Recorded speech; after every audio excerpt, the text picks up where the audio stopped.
teachings, practices, interpretations, and opinions presented in this series reflect the traditions and perspectives of the Temple of the Two Guides and the Church of Thessaly exclusively.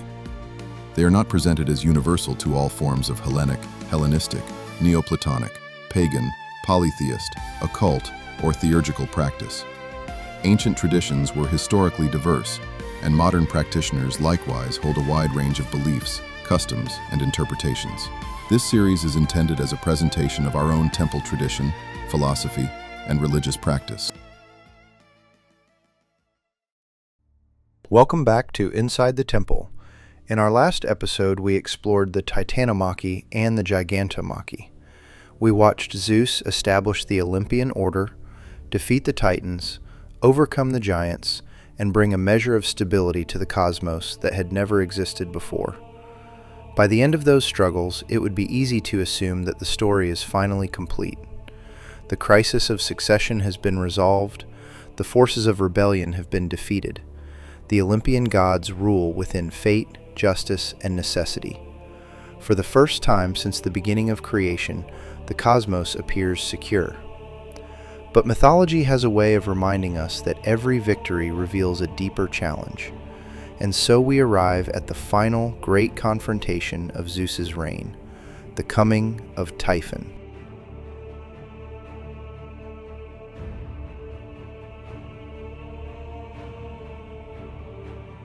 When the gods had overcome the giants, Gaia, still more enraged, had intercourse with Tartarus and brought forth Typhon in Cilicia, a hybrid between man and beast. In size and strength, he surpassed all the offspring of Gaia. As far as the thighs, he was of human shape and of such prodigious bulk that he outtopped all the mountains, and his head often brushed the stars. One of his hands reached out to the west and the other to the east, and from them projected 100 dragons' heads. From the thighs downward, he had huge coils of vipers, which when drawn out, reached to his very head and emitted a loud hissing. His body was all winged, unkempt hair streamed on the wind from his head and cheeks, and fire flashed from his eyes. Such as so great was Typhon, when hurling kindled rocks, he made for the very heaven with hissings and shouts, spouting a great jet of fire from his mouth. But when the gods saw him rushing at heaven, they made for Egypt in flight, and being pursued, they changed their forms into those of animals.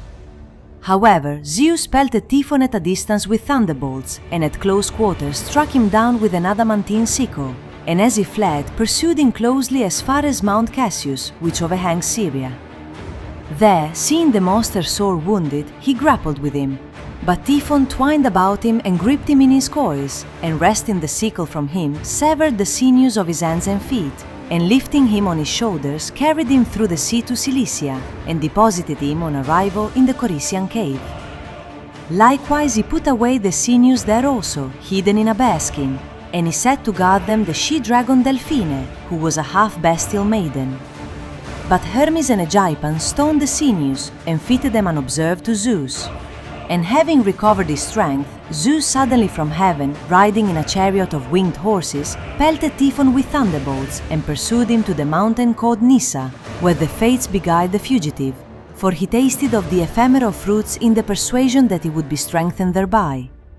So being again pursued, he came to Thrace, and in fighting at Mount Hermes, he heaved whole mountains.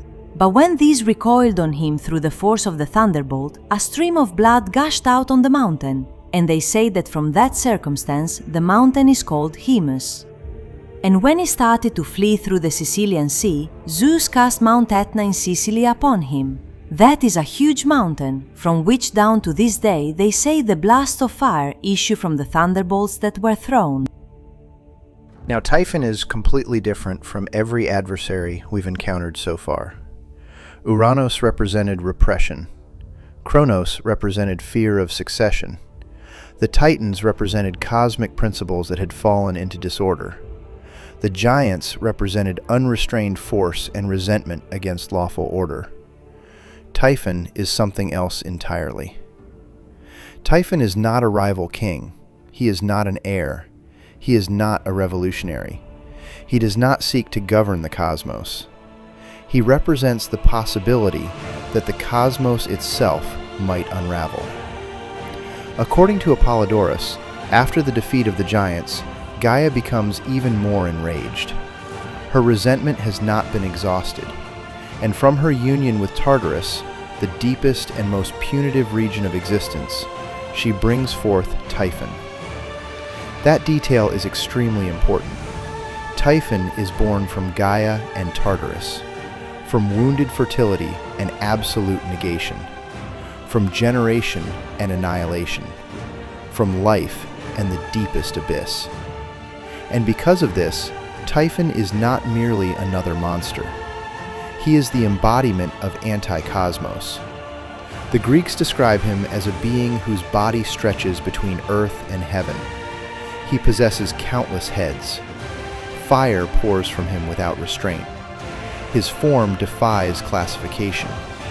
He is neither God nor beast, neither order nor chaos, neither mortal nor immortal in any ordinary sense. He is a thing that resists every category. And that is precisely the point. Throughout this series, we've seen the cosmos gradually become more ordered. Boundaries have emerged, roles have emerged, jurisdictions have emerged. Typhon represents the complete collapse of all those boundaries. Where the giants violated limits, Typhon abolishes them entirely. He is excess without measure, power without restraint, chaos without form. And when Typhon rises against heaven, something remarkable happens. The gods flee. Now, this scene is sometimes treated humorously in later retellings because the gods escape to Egypt and assume animal forms, which is the mythological explanation of why the Egyptians worshipped theriocephalic gods, or animal-headed gods. But from a theological perspective, this is not comedy, it is revelation. For the first time, the Olympian order encounters something that does not fit within the structures it has created. The Titans could be confronted. The giants could be opposed. Typhon is different. Typhon represents the possibility of total collapse, the possibility that all order could simply cease. And faced with that possibility, fear emerges. This does not mean the gods have failed. It means their limits have been exposed. Every authority eventually encounters something that cannot be managed through familiar methods. Every leader eventually encounters a challenge that exceeds experience. Typhon represents that moment, the moment when established structures suddenly seem insufficient. Yet one figure does not flee. Zeus remains. At first he attacks from a distance with thunderbolts. Then he closes the distance and engages Typhon directly with the adamantine sickle. And for those paying close attention, that detail should really jump out at you. The sickle reappears. The same weapon that Kronos once used against Uranos. The same instrument that marked the beginning of cosmic succession. The myth is telling us that the struggle has reached its deepest level. The most ancient tools of cosmic limitation are being employed once again. But this time, they aren't enough. Typhon overpowers Zeus. He wraps himself around him.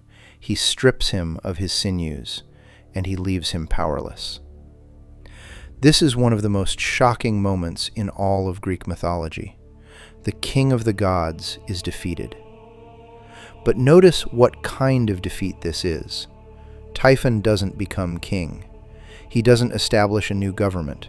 He doesn't create a rival order. He simply incapacitates. He paralyzes.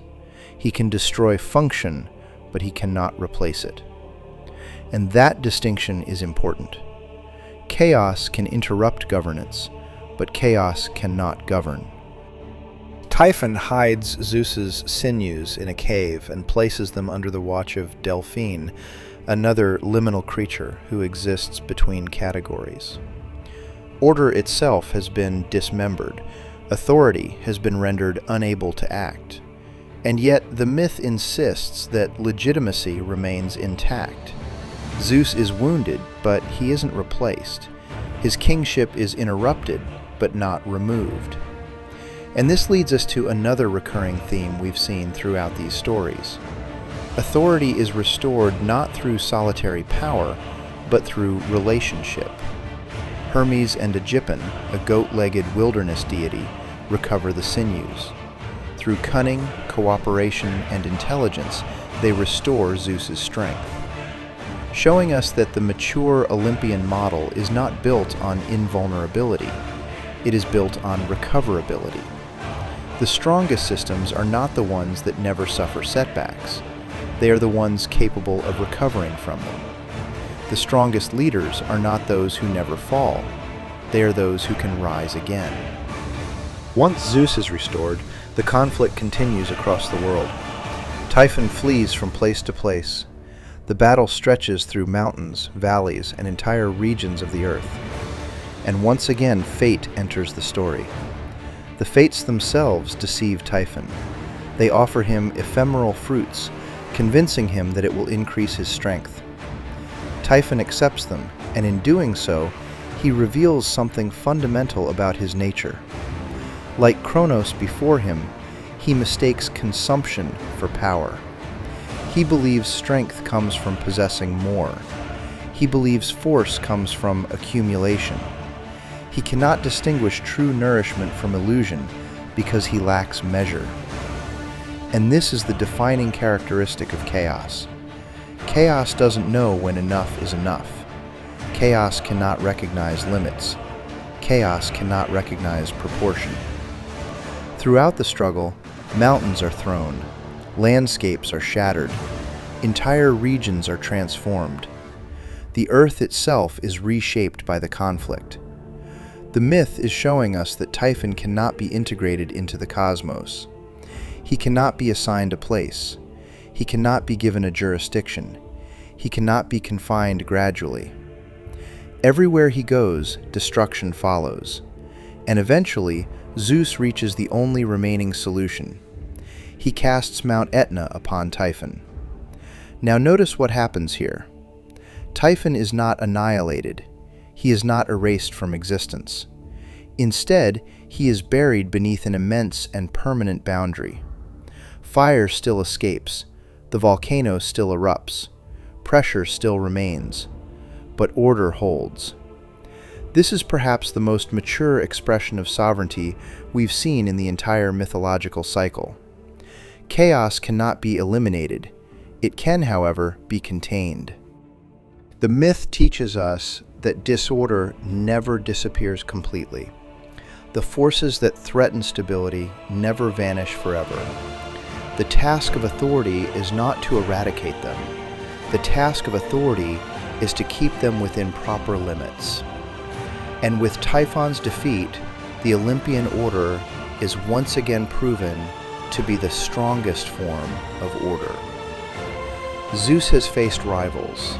He has faced resentment. He has faced excess. And finally, he has faced anti-cosmos itself. The kingship of Zeus has and will continue to endure.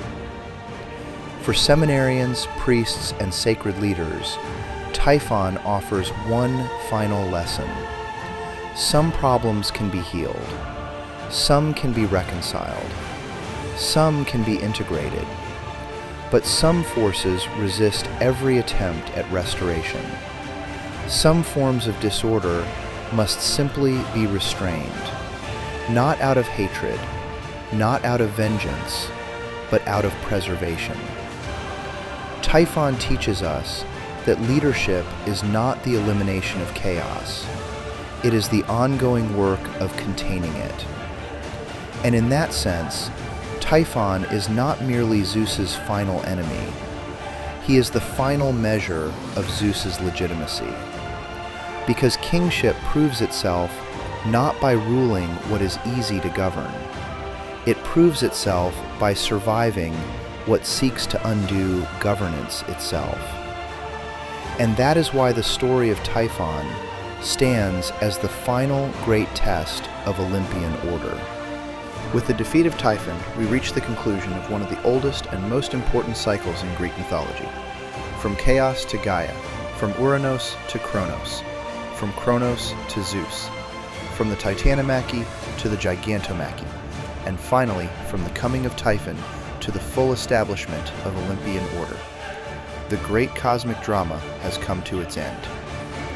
Throughout these first lessons, we have explored how the ancient Greeks understood the emergence of order from disorder, the nature of succession, the dangers of fear-based authority, the role of justice and limitation, and the establishment of a cosmos governed by fate, necessity, and lawful sovereignty.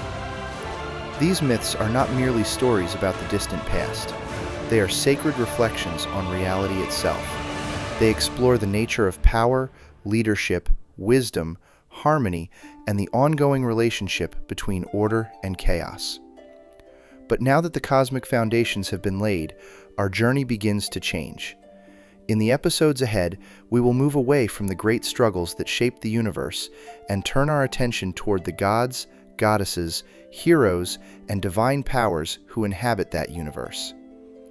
We will explore the myths surrounding Zeus, Hera, Athena, Apollo, Artemis, Hermes, Dionysus, Demeter, Persephone, and many others. We will examine the stories of Heracles, Perseus, Theseus, Orpheus, and the great heroes of Greek tradition. But more importantly, we will explore why these myths matter. What do these stories reveal about the nature of the gods? What do they teach us about virtue, devotion, wisdom, and spiritual transformation? Why have generations of worshippers honored these divine beings? And why do we, as Thessalians, continue to honor them today? For us, mythology is not merely literature. It is a sacred language through which deeper truths are communicated. The myths reveal the character of the gods, their domains, their powers, and their relationships with humanity. They provide the symbolic and theological framework through which we approach divine communion. As Thessalians, we do not honor the gods simply because they appear in ancient stories. We honor them because they remain living powers within the cosmos. Through prayer, offering, contemplation, and theurgic ritual, we seek to establish a relationship with those divine intelligences and participate more fully in the sacred order they uphold. In the episodes ahead, we will explore these mysteries together. We will examine the stories. We will discuss their symbolism. We will consider their theological meaning, and we will look at how these ancient traditions continue to inform our spiritual lives today. The cosmic story may be complete, but the story of the gods has only just begun. Until next time, may the gods guide your steps, may wisdom illuminate your path, and may your journey ever lead you closer to the divine.